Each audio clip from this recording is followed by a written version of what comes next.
Então é uma alegria muito grande.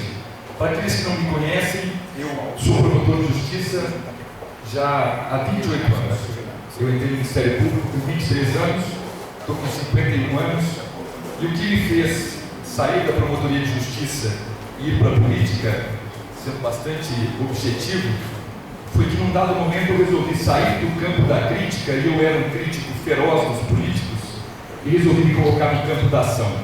E mais do que isso, eu queria provar para mim mesmo, para minha esposa, meus 3 filhos, o Pedro, o João e o Lucas, que era possível você fazer política e continuar entrando de cabeça erguida nos lugares. Que é possível você fazer política, ter dignidade, transparência e ser ético. Era possível você fazer política pensando no coletivo e não pensando na sua auto-viabilização. E foi assim que eu fui vereador, fui secretário de segurança, 2 vezes deputado estadual e estou no meu 3º mandato como deputado federal. E o ano passado, cara, para minha alegria, eu fui escolhido o líder, escolhido por unanimidade, o líder nacional do PSDB. O que é o líder nacional? É aquele que coordena todos os deputados federais que estão na Câmara e que são do PSDB. 51 deputados federais de todo o Brasil. E coube a mim coordená-los neste ano de 2013, orientando a bancada nas votações, sim, não, os encaminhamentos importantes.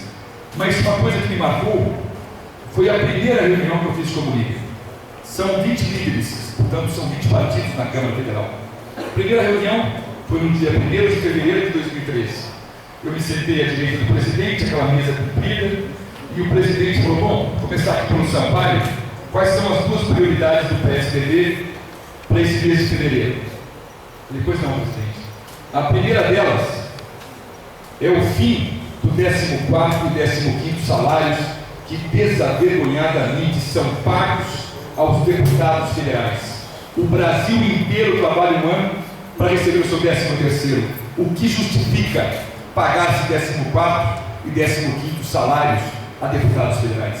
Eu abri mão do primeiro ano do meu mandato, só que eu, dos 513 mais 2, abrimos mão.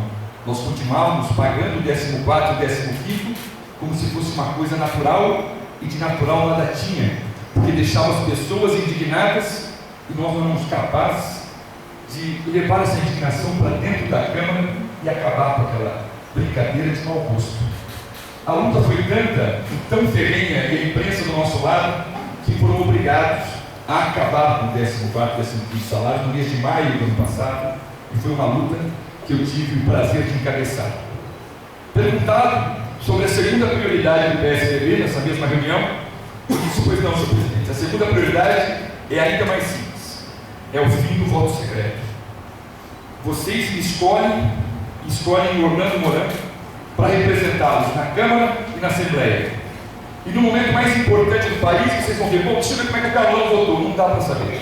O voto é secreto. Como é que é? Tem votações secretas na Câmara, eu sou escolhido para representar vocês e me escondo por detrás de um voto secreto, de uma manta que esconde o pensamento e o posicionamento das pessoas. Como é que eu posso representá-los se eu não tenho transparência no meu voto? Vocês não podem saber como eu me posicionei. Para dar um exemplo para vocês prático do que é o voto secreto, todos se lembram que no ano passado, em agosto, o Supremo Tribunal Federal condenou o deputado Natan Donadon a 14 anos de prisão. Preso, 14 anos de prisão por corrupção, desvio de dinheiro público e formação de quadrilha. E não é que eu chego na Câmara no mês de agosto e o presidente vai colocar em votação se ele deve ou não ser cassado. Eu achei que era uma brincadeira de mau gosto, Luiz, porque essa pessoa está presa, desviou dinheiro público, é corrupto e quadrilheiro. Como assim nós vamos votar? E não é que puseram em votação? E votação secreta. O que aconteceu no mês de agosto? O Natan Donadon não foi cassado. A Câmara disse, no espírito de corpo, para não ser espírito de porco, disse que ele podia continuar deputado. Isso foi numa terça. Na quarta eu estava no Supremo Tribunal Federal e anulei essa decisão em meu nome, o mandato de segurança, para tentar reaver a vergonha na cara da Câmara.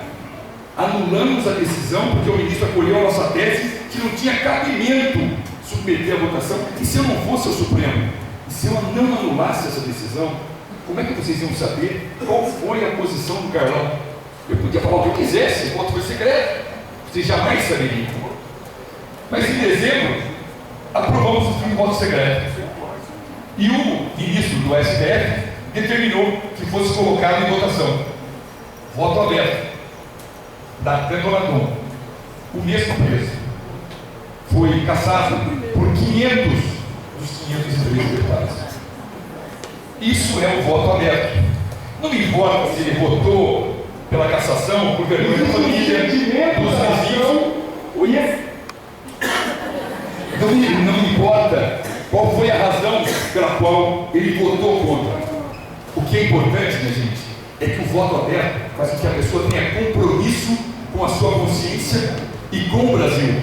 Não é possível a gente continuar como está, nessa situação, com voto secreto. Foram 2 vitórias, de muitas. Algumas foram faladas pelo Beto numa reunião hoje à tarde, o Beto Didowski, que acabaram dando o Jornal Nacional e outras oportunidades, acabaram dando fantástico até. CPI do Mensalão, todos acompanharam. Meu primeiro mandato como deputado, eu descubro que tem deputado que recebia mesada de 30 mil a 100 mil reais por mês para votar no presidente Lula. Instalamos a CPI, desacreditada a CPI. Cumpri o meu papel de subrelator, apontei as provas contra os culpados, e o ministro Joaquim Barbosa, para minha honra, na leitura do seu voto, apontou exatamente o trabalho que eu fiz como subrelator da CPI, ao condenar todos eles que hoje estão no presídio da Papuda. O ano seguinte, de 2006, tivemos um episódio, eu diria ainda pior, se é que é possível. Muitos aqui hão de se lembrar do chamado escândalo das ambulâncias, CPI dos sanguessugas. Aí, cara, foi mais interessante. Essa CPI foi instalada no ano de 2006, que era exatamente um ano eleitoral como esse.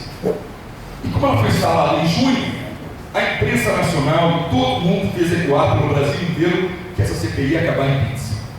Nós fizemos um pacto. 4 deputados. Eu, Biscaia, procurador do Rio de Janeiro, promotor de justiça, Gabeira e Raul Jungmann de Pernambuco. E permanecemos num ano eleitoral, portanto nós tínhamos também as nossas eleições em Brasília, com um único intuito: apresentar o nome dos envolvidos ao Brasil antes das eleições. No dia 26, hoje, no dia 26 de setembro, eu subscrevi o relatório pedindo a cassação de 72 deputados comprovadamente envolvidos no escândalo dos sanguessugas. 15% da Câmara, são 513. 72, vou reformular a frase aqui, bandidos que usavam a roupagem de deputado para desviar dinheiro público. A eleição foi no dia 3 de outubro, uma semana depois. Para minha alegria, 67 desses bandidos não foram reeleitos, foram cassados ainda.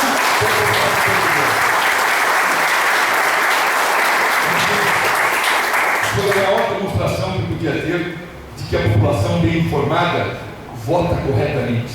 67 bandidos a menos na Câmara Federal.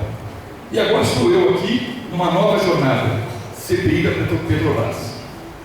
Eu ouço colegas, deputados, fazendo questionamento a mim com uma certa frequência. Você tem que entender, Carlão, que você não é mais promotor. Agora você é deputado. Como que com isso tentando inibir o meu poder de investigação e a minha formação jurídica? Eu quero dizer a vocês o que eu digo a eles: se não roubar, não gostar de quem rouba, perseguir quem desviou dinheiro público, é ser promotor, eu sou promotor com muito orgulho dentro da Câmara Federal e vou continuar sendo. E vou continuar sendo para defendê-los, porque é esse o meu papel, é esta a minha função. Há 2 semanas, na CPI da Petrobras, saiu na revista Veja: 49 deputados recebiam 3% de propina dos contratos da Petrobras, 12 senadores, 3 ministros. E a presidente Dilma, quando é ouvida sobre a Veja, ela diz: vamos investigar quem vazou a informação. Eu quero saber quem assaltou a Petrobras, quem tomou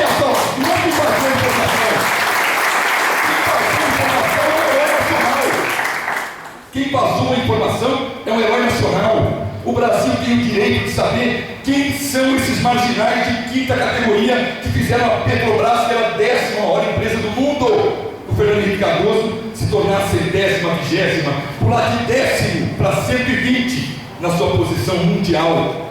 Assaltaram a nossa Petrobras e agora querem fazer investigação sob sigilo. Os nomes não podem vir antes das eleições, ao contrário, minha gente. Tem que vir antes das eleições. Eu quero o nome dos deputados, eu quero o nome dos senadores para dar a chance do Brasil votar corretamente. Mas a Carla disse uma coisa aqui que para mim foi muito importante.